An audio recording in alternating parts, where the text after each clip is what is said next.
Chris Maru bringing you the Texas Monitor Week in Review. A study of all the work done by Austin's Office of the City Auditor over the last 4 years found no audit of more than a single department and none done primarily to find cost savings, Austin's former budget director said Monday.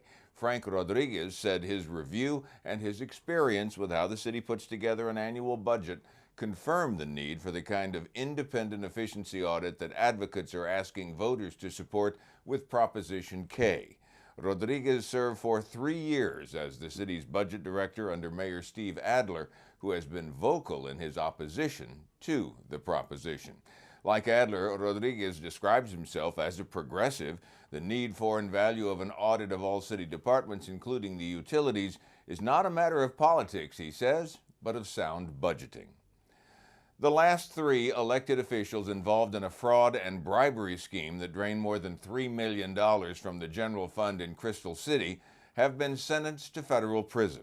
U.S. District Judge Aaliyah Moses in Del Rio sentenced Rogelio Mata, the former mayor pro tem of Crystal City, to 33 months, Councilmember Gilbert Urabaso to 24 months, and Councilmember Roel Mata to 21 months for their part in a plan to do favors for a local business.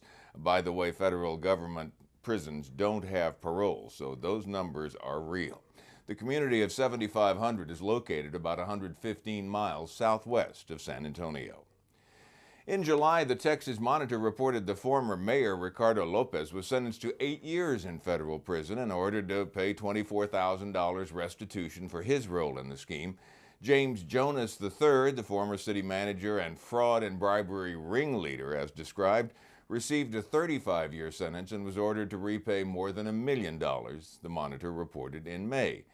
This is a sad commentary on politics in Crystal City because 50 years ago, it was the first city in the country with an all-Hispanic council, and it was a landmark for Hispanic civil rights. The election for Speaker of the Texas House still more than 2 months away, but Dennis Bonnen has established himself as the favorite among 7 announced candidates. If you gave me even money right now on Bonnen being elected House Speaker, I'd take it and run, said Mark Jones, political science fellow at the Baker Institute for Public Policy at Rice University. Sadly, no one's offered him the deal, so we haven't seen him run.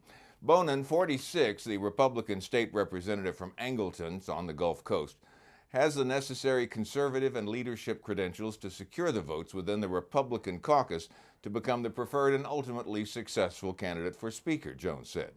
The race, however, is far from over. Jones has followed the twists and turns for a year. He says there are likely to be at least a few more announcements before the vote for Speaker is taken by the entire House on the first day of the legislative session. That'll be January 8th.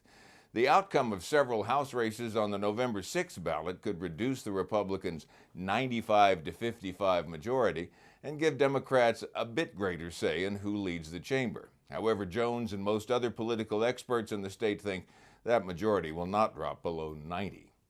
For more government accountability news around the state, go to TexasMonitor.org. You can also follow us on Facebook at Facebook.com/The Texas Monitor and on Twitter @The Texas Monitor. I'm Chris Maru.